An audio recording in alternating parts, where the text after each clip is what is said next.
que durant ces mandats, que l'on vous laisse les fondations, qu'on vous laisse un socle, il y a eu un minimum de paix et de stabilité au sein de l'établissement.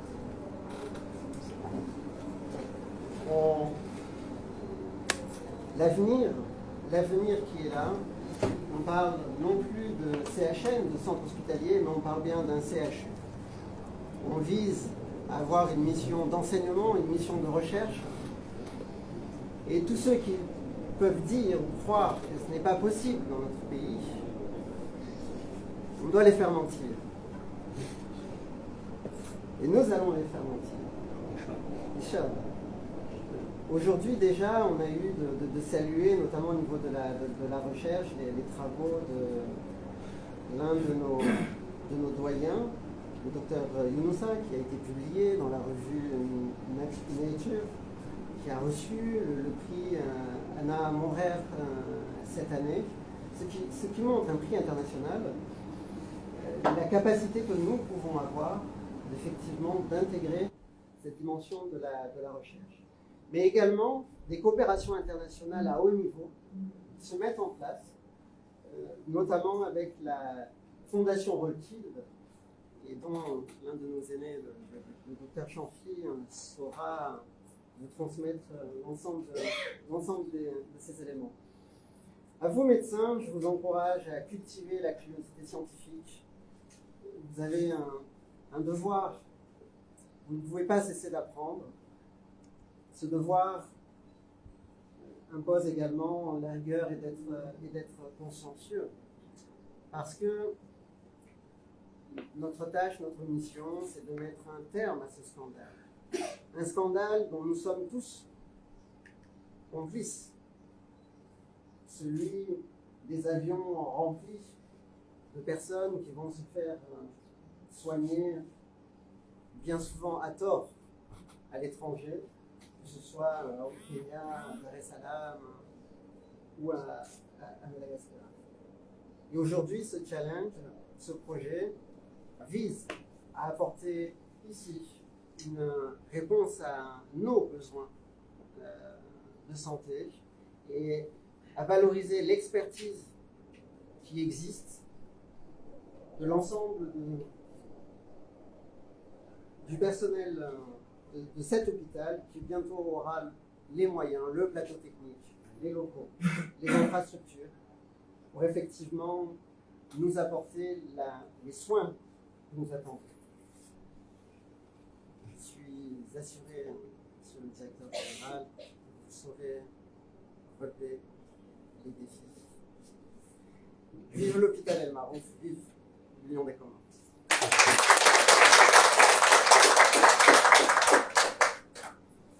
Absolument, sans tarder, on va inviter le nouveau DG de occuper son discours.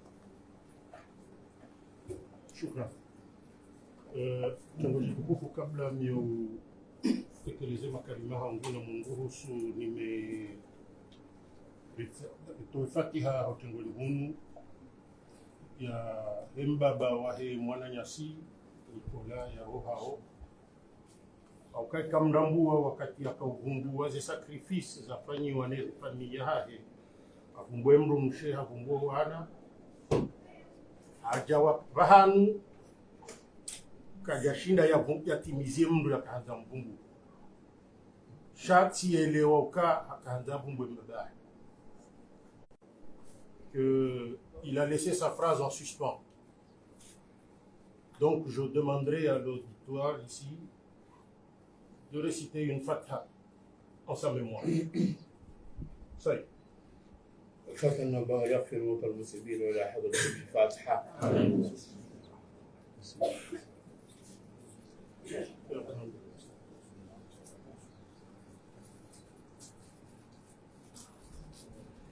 اللهم يا واسع المغفرة والرحمة اغفر لنا وله وارحمنا وارحمه واجمعنا وإياهم على الذين آمنوا بما أنزلت على رسلك وصلى الله على سيدنا محمد وعلى آله وصحبه وسلم والحمد لله.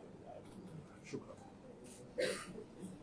Amdongo kusunda mbele shimanga bangu zanziha au kabeshe sheitwa shoinene jadorenga riske amwatengo hamanda linu na benga mjoni na bendongo jau watina hanzi. Bismillahirrahmanirrahim. Monsieur l'inspecteur général de la santé, cher beau-frère, Buzango Adomoni, monsieur le coordonnateur du projet CHU, mon frère Moussa Dada, monsieur les chefs de service ici présents, mesdames et messieurs, en vos titres, rangs, qualités confondues, distingués invités et chers collaborateurs. Assalamu alaikum wa rahmatullahi wa barakatuh.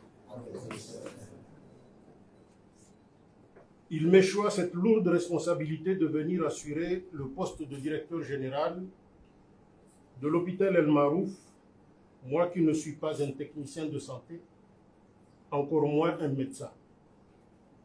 Et pourtant, j'ai accepté cette lourde responsabilité, car le commis de l'État en réserve de la République que je suis, je ne peux refuser aucune mission du président de la République.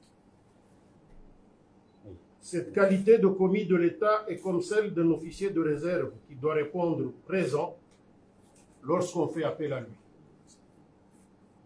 Personnellement, j'ai assumé diverses missions d'abord techniques, puis politiques, mais je suis et reste avant tout un technicien. Durant ma courte expérience de quelques 40 années passées dans ce pays, c'est sans coloration politique aucune que j'ai toujours assumé mes fonctions. Car mon premier parti, c'est d'abord le pays. Aussi, voilà pourquoi ma présence aujourd'hui parmi vous, en tant que directeur général de cet hôpital, je ne serai pas le seul maître à bord. D'ailleurs, ce sera une direction bicéphale. Le financier que je suis évoluera doublé d'un professionnel de la santé, un médecin spécialiste de la maison que vous connaissez beaucoup mieux que moi, l'inconnu qui vous tombe comme un cheveu dans la soupe. Mais soyez rassurés, mesdames et messieurs, je tâcherai d'abord de bien m'informer avant d'agir. Et j'apprends vite, même si j'ai été un élève moyen. Comme vous le savez mieux que moi, diriger une clinique ou un hôpital tel que le nôtre, un centre hospitalier national de référence, aujourd'hui, qui demain sera un CHU, centre hospitalier universitaire, avec ce qui a été dit ici, formation et recherche, n'est pas une mince affaire. Et je suis conscient de la lourdeur de la tâche, mais je reste confiant également qu'avec la collaboration de tous et toutes, chacun à son niveau, nous accomplirons de grandes choses. En effet, j'entends avec mon binôme faire de la concertation un de nos leviers de commande, car une mission de direction en général et d'un hôpital en particulier englobe un ensemble de pratiques et de stratégies visant à assurer son bon fonctionnement.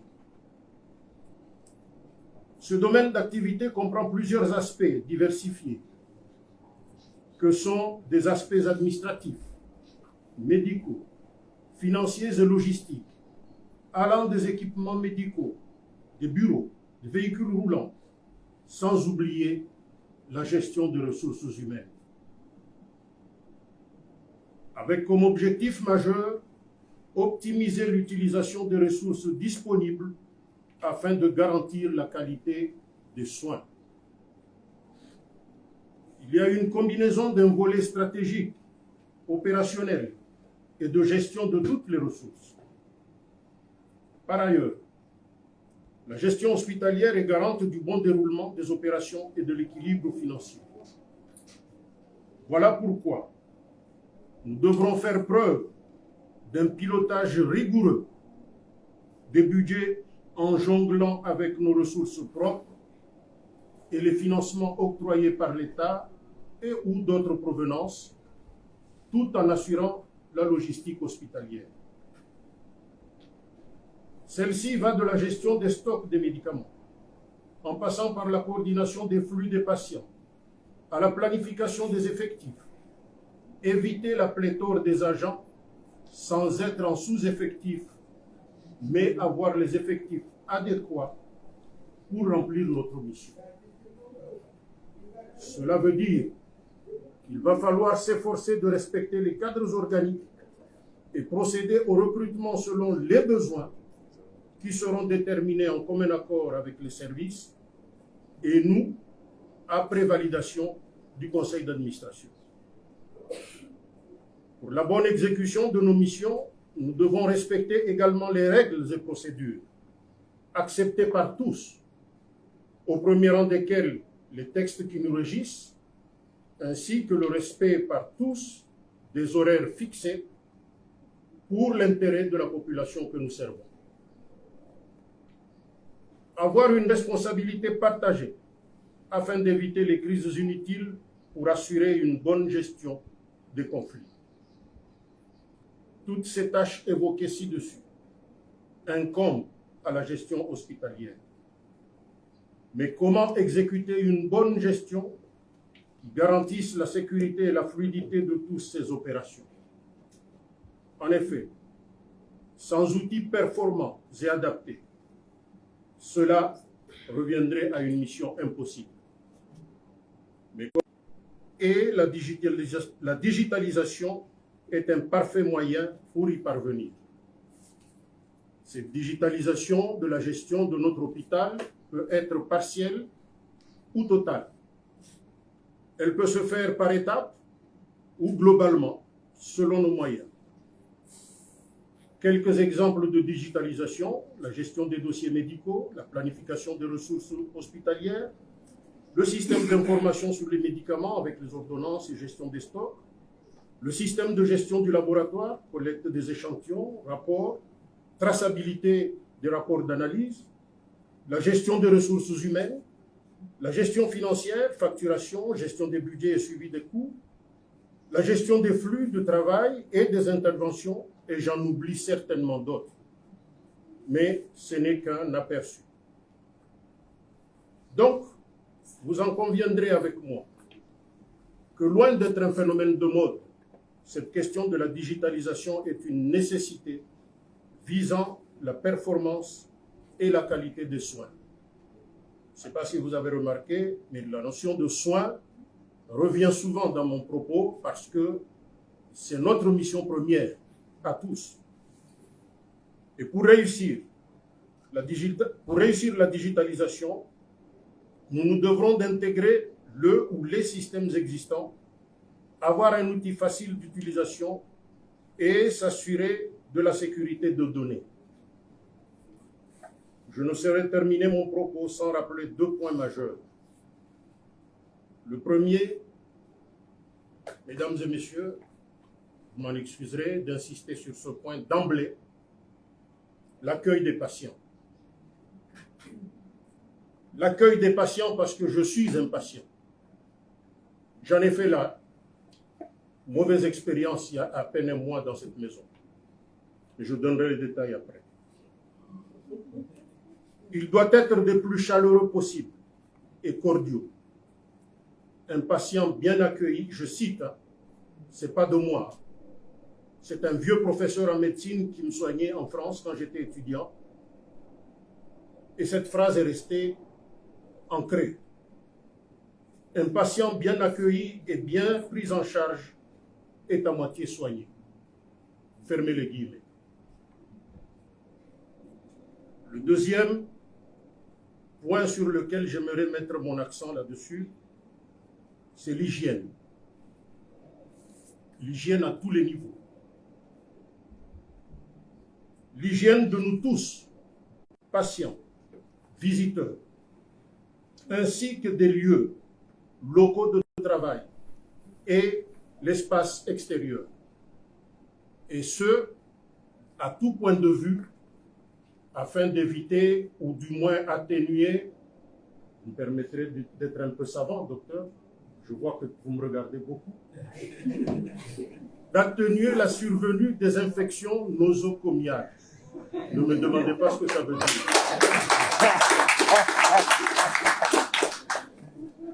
Mais j'ai appris que dans des hôpitaux mieux astiqués, mieux désinfectés, mieux que chez nous, ces infections nosocomiales sont souvent pointées du doigt. Donc nous devrons nous y attacher dès à présent. Qu'Allah subhanahu wa ta'ala me vienne en aide avec votre collaboration pour une gestion transparente et rigoureuse, pour une santé de qualité, Inch'Allah, nous y parviendrons. Je vous remercie de votre aimabilité.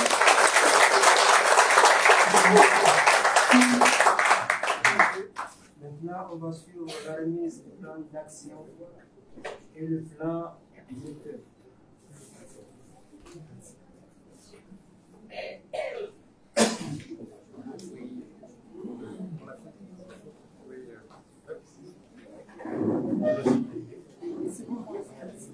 Waangalizi watukufu wa Heshel Milud Kobor Garchumdao Harmel Hotel El Maruf Hamnunga badili ya ngoma na baina ya himudiru wa nyumeni na mudiru ya kaya kakatianu wendao na wahalengo le na humnike plan d'action ya hospitali na wambamu hamande hili azamba mara nya wachao hunu washinde wadokumira wa unyani wa hawaladhi.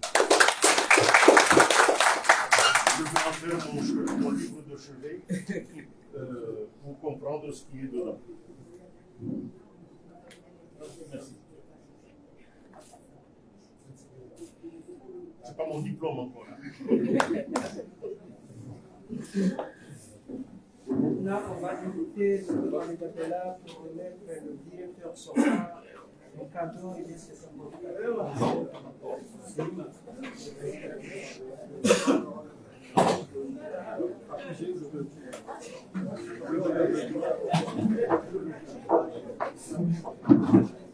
Responsable, mais pas coupable. Ah, d'accord.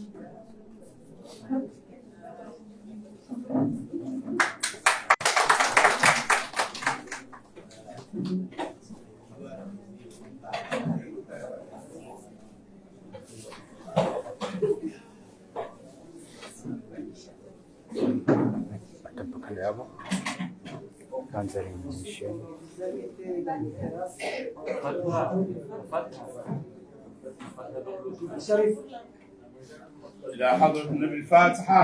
آمين.